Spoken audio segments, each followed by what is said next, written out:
Nestled in the heart of the Pacific Ocean lies the enchanting land of Aotearoa, New Zealand, a country that boasts breathtaking natural beauty and unparalleled charm. With its snow-capped mountains, pristine lakes, lush forests, and rugged coastlines, New Zealand is a paradise for adventure seekers and nature enthusiasts alike. From the vibrant city of Auckland to the serene fjords of Milford Sound, every corner of this diverse landscape offers an unforgettable experience. And in this week's video, we're going to be talking about everything you should know before you go. Because if you can make even a fraction of the memories that we've made here in New Zealand, then you should find yourself very excited for your trip.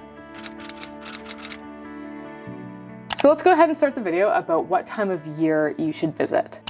New Zealand experiences 4 distinct seasons, with summer being from December to February and winter being from June to August. We're going to put all the dates for the seasons here, so make sure to pack accordingly for the season that you're visiting in. If you're visiting from somewhere like the US, Canada, the UK, or China, the Northern Hemisphere, then just be mindful that the seasons will be the opposite that they are back home. So if it's summer back home, it will be winter here, so don't plan a beach getaway in July. But on top of that, we also recommend just packing layers no matter what season you're visiting in. So a little bit more geography with New Zealand being in the Southern Hemisphere. The more north you go, the warmer it's going to be basically all year round. So when we were living in Queenstown, which is in the South Island, it's a very, very popular vacation destination for people to visit. So you may be planning on going there as well. But we found the summers were a bit chilly in comparison to the summers in Canada or even in the US. And then conversely, in the winter time, Queenstown does get a snowy winter, whereas up here in the North Island where we are now,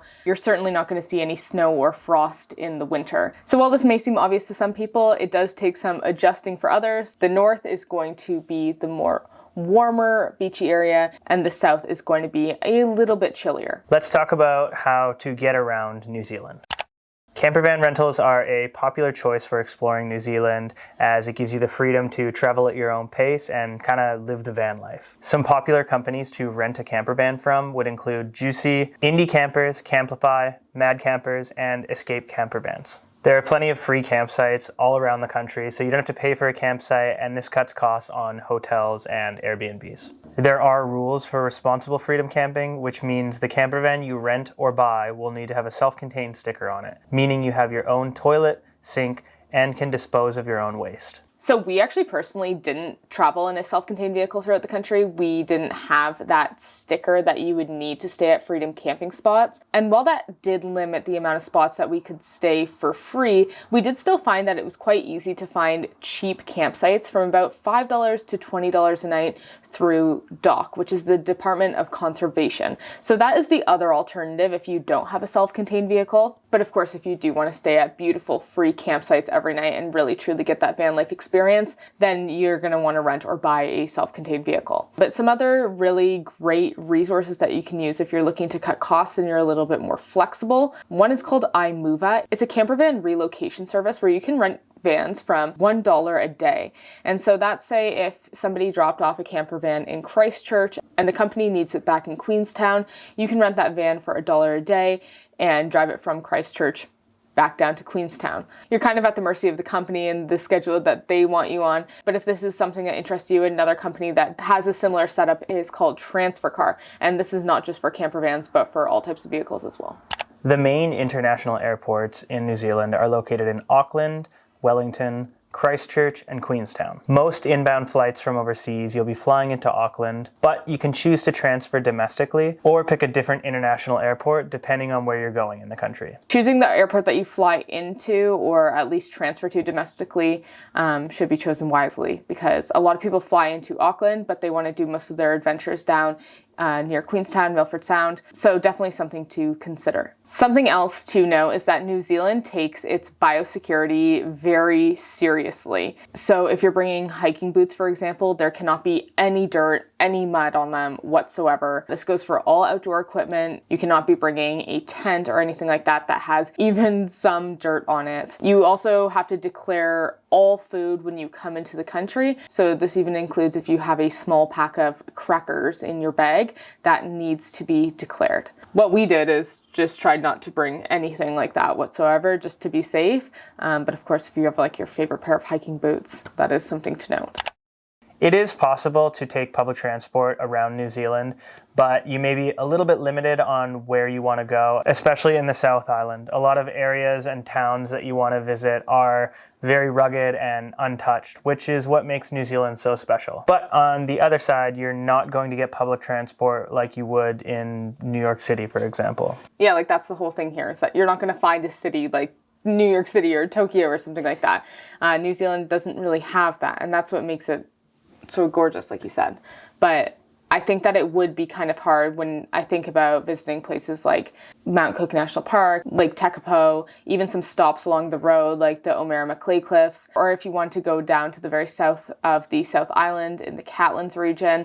I don't think a lot of those are accessible by transit. However, it is possible. And the other thing that you will see a lot here is people hitchhiking throughout the country. And while I cannot get on the internet and recommend that in good faith, it is something that people do. We've seen it. We've seen it a lot, and it is definitely a possibility. People do it. All in all, we've been really grateful to have a car here. It's been a really great way to see the country, and it's actually bigger than you think. The country is divided into two main islands, the North Island and the South Island. Each island offers unique experiences, which can make it difficult to decide which island to explore first. The North Island is the more populated of the two islands, with around 3/4 of New Zealand's population residing here. The island is known for its bigger cities, Maori culture, and geothermal wonders. Auckland, the largest city in New Zealand, is located on the North Island and is a hub for commerce and culture. The North Island is also home to the country's capital of Wellington.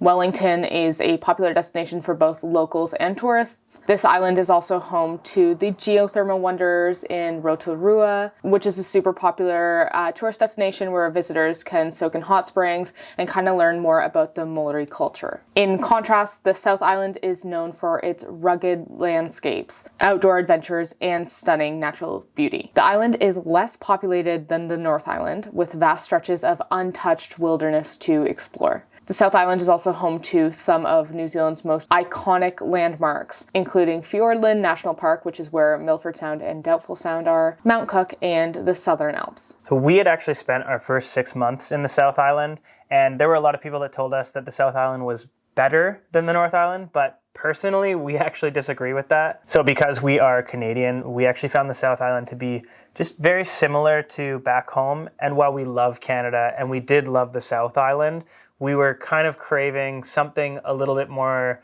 unique, a little bit more different. Queenstown is very similar to Banff and Whistler, and the surrounding areas are very similar to what we have back home. And all of this is to say, you can still watch our vlogs there. We were in awe every day. But I don't think any one island is better than the other. It just kind of depends what adventure you're looking for your trip. And on that note, there are plenty of activities to do in New Zealand, from bungee jumping to hiking to wine tasting. So whether you prefer exploring volcanic landscapes or hiking in the alpine meadows, what island or route you choose is really going to depend on what type of activities you prefer. Here are some iconic activities in the North Island. The first is to visit Hobbiton. So Hobbiton is located here in the North Island. Fans of the Lord of the Rings movies and others as well love visiting the picturesque movie set of Hobbiton, located in Matamata. Something else is to relax in the geothermal hot springs of Rotorua, hike the Tongariro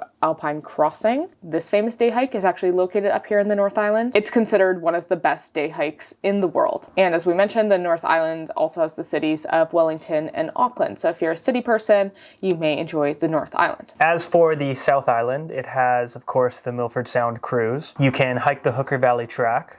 It's a relatively easy hike, suitable for those of all fitness levels. The South Island also has Abel Tasman National Park, and of course, the adrenaline rush of Queenstown. And Queenstown is where you're going to find a lot of those activities, like bungee jumping, skydiving, what else? Jet boating. Skiing, snowboarding, mountain biking. It has literally all of the adventures. All the adventure things. And it's the adventure capital of the world. And if you dare take a cold dip in Lake Wakatipu, which we did, we have. That'll also give you a bit of an adrenaline That'll rush. get your heart racing for sure. If you're really a thru hiker, rock climber, that kind of thing, you may love the South Island. But that's not to say the North Island doesn't have some of those things too. And something to note is that things will take longer than the GPS tells you. This is because of the many winding roads that are usually only one lane, and typically there are a lot of tourists who aren't usually comfortable driving on those winding roads, so things will almost always take longer than the GPS tells you. Yeah, the winding roads in general make a huge impact, but then